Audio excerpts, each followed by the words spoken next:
you engineering types, you know, you're a bit odd, aren't you? What do you mean?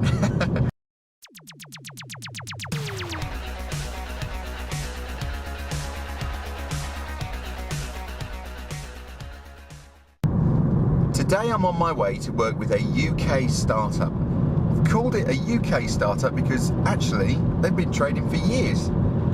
They're based in England, but they work exclusively with international companies. So they do web development and consultancy type work with international companies, international brands. No business on their doorstep, and that is why he emailed me. Said, you know, can you help me? I've got some ideas, I want to run them past somebody, and can you come and challenge me on what I'm planning to do? And that's what I am going to do. Actually an exporter by classification. You wouldn't think so, would you? But you know, there's no tangible product. But if you work with international companies and you provide consultancy type work, you are classified as an exporter and qualified for export assistance. Or whatever. I'm going to go talk about marketing, and I'll update you later. See, I am Wonder Mike, and I like to say hello. Up to the black, to the white, the red, and the brown, the purple, and yellow. But first, I gotta bang, bang, the boogie to the boogie, say up, jump the boogie to the bang. Okay, I've left the digital marketing company, and the biggest conclusion today from our discussion is the fact that they are not a digital marketing company. That is not my mistake. That is what I was told by him he was. But I don't think he is at all. We're walking. He's making the coffee in the kitchen. So we're doing, what do you want to call it? Introductory chat, right? So just tell me again what you do. I remember it this way, because we spoke a couple of months ago that you do technical writing for engineering sector, for international companies, and you're going to open up websites for them in the UK and do digital marketing. I said, yeah, that's what I do. I said, and you know, if they've got problems in the UK, like with customers, I'll go and meet them and I'll sort them out and I'll troubleshoot the situation. I'm a chartered engineer, so I know how to do that. And from that comes sales leads, and I'll kind of open up the UK market for them, for people who don't have a base here. I'm thinking, he's not a digital marketer at all. You know, digital marketing is just one facet of how he achieves that, and not a very big one. Okay, it's all right. And what is it you like doing? If you could have your ideal life right now, what would it be? So, well, I've got this collaboration with this digital marketing graphic designer, and you know, that's going okay. You know, I'm finding myself doing a lot of digital marketing, which I'm not really enjoying. I mean, I'm an engineer, I like talking to engineers, you know, that's, I think, well, hang on a minute. So we went and sat down. You're not a digital marketing company at all. In fact, you might be doing digital marketing, and that may technically mean you're a digital marketing company, but it's not what you want to be. I said, how it sounded to me in the kitchen is, you're an engineer, you love engineering, you want to be around engineering, and you are good at sales and support. Well, I suppose that's true. So, well, let's come up with a marketing plan. Forget the digital marketing for a bit. Let's come up with a marketing plan based on reaching more of those customers in Germany. You keep going on about Germany, which means you've got contacts there already, and you've got testimonials of work from German companies who will say you did it well. That's how he gets his work, on referral. Let's give the referral a kick. Let's go and tell loads of people you exist. Let's go and tell the people who know you exist that they need to tell their friends you exist. And let's really focus in on engineering Germany. That's the niche. You have something unique to offer them. And we start a marketing chat, which I've been through many times in the videos, which I'm not going to bother. But we talk about what they want, who they are, where they are, how to communicate with them, how often, all that stuff. He says a line in the middle of the conversation. He goes, yeah, because, you know, I can say to them, an engineer wouldn't buy that. I said, well, right, hang on a minute, let's just consider what you just said. I said, that was how you just differentiated yourself from me. I'm a consultancy company, we do marketing. I could easily speak to German companies in engineering and tell them that I could open up a market in the UK, and I probably could. Right? However, you just used a killer line which knocks down my pitch immediately. You said an engineer wouldn't buy that. That's the intelligence you have, because you're an engineer. You're a chartered engineer. I'm not. I work with engineers, but I am not an engineer. I don't have that background. I don't have that empathy, even if it's not real, right? Engineering, just another business. Sorry. All businesses work the same way, I'm afraid. And you might have special stuff, but fundamentally still a business. Okay. But you engineering types, you're a bit odd, aren't you?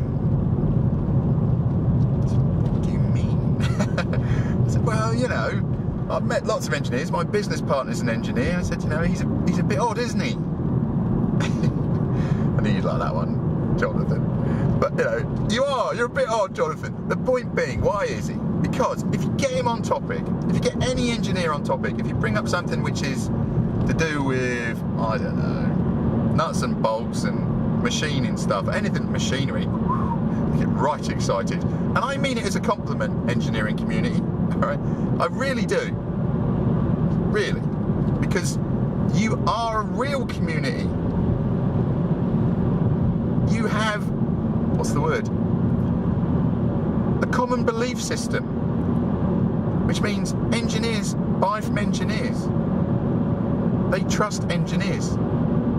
It's a real thing. It's not tangible, but it's a real thing. And if you get them all together, I said to him today when I left, I said, if my business partner had come to this meeting, you'd have done no work. You'd still be a digital marketing company, because all you'd have done is got really excited, overexcited about metal. Right? Fine. That is what would have happened. So, why is this a benefit to his business? Because he has a real niche, not a made-up one. I can go out there and say, yeah, we work with engineering companies, we do marketing, it's really good. He can go out there and go, I'm a chartered engineer, I've done all this. In fact, let's have an engineering chat and get excited. And that will work. Empathy. So we continued along that route, really. Let's find out where they are. Let's use LinkedIn, social media. I mean, there's a German LinkedIn, right? They have their own. They have Zing, right? We'll have to get on there. And there's lots of work to be done. Which brought us on to the final box in the equation, right? I'm mapping this out for him, so he's got a control document, call it that. I'll explain what it is. Trouble with being a one-man business or one-woman business, and I have been, is you've only got so much time in the day, and it's an absolute onslaught of stuff to deal with, not all good. Certainly not all interesting. Which means my time is sapped, and I am exhausted by noise. Noise that takes away development time and my focus. And that is how you end up being a digital marketing company when you do not want to sit in front of a computer all day, never ever thinking about engineering. Because you followed the money. You followed the opportunities. You didn't mean to. Right? You used digital marketing skills in an engineering sector, which means people knew you'd done that kind of work. You then set up a website saying, I do a digital marketing. And funnily enough, you get digital marketing work, and suddenly all your time, because you don't have much, is digital marketing, and you are on that route. Well, I don't want to do that. The point of mapping out what happy place is so you can say no. So that when someone comes in and says, I've got this digital marketing job, I think it would be good for you and it's profitable and so on, and they aren't in the engineering sector, you say, no, I don't want your money. Because if I take your job, it takes my time, and my time is precious, and how I deploy my hours as a single person business dictates where I arrive. So I would not like your job. I'm going to say no. There are times to say yes, right? If you're running out of money or you've got cash flow issues, say yes to everyone. There is a time to say yes, but it's the exception, not the rule. When I have a written control document which says, this is what I'm trying to create. I'm trying to create a life in business in the engineering sector. Nowhere else. That's what I want to do. This is the type of work I do. I want to do open up markets and sales in the UK for these people without a base, and I'm going to go and do service and talk to engineers in the factories, which I love doing. Once you map out what that is as a happy place, why would you ever do anything that doesn't take you towards that place? That is the sunshine on the horizon, right? Anything else is what I will call strategic drift. I've got a strategy. I'm not on that strategy, but I don't know. That's what strategic drift is, right? Is we've gone off on some different strategy without realising. And by the time we do realise, I've actually got to go back down the road and spend a load of money and hassle before I can get to where I want to go, if ever. People say to me, I need to work in the business, not on the business. I hate that expression, right? But I know what they mean. I want to have control of the business. That's what they're saying. I want to take it in the direction I want to go, and I don't seem to be doing that. Well, that's because you don't say no enough. And you don't understand with pure clarity. If this is happening to you, you don't have, with pure clarity, an idea of your destination, what happy in business and life is. That's what I'm sending him tonight. One piece of paper. This is what you are. This is what you want to be.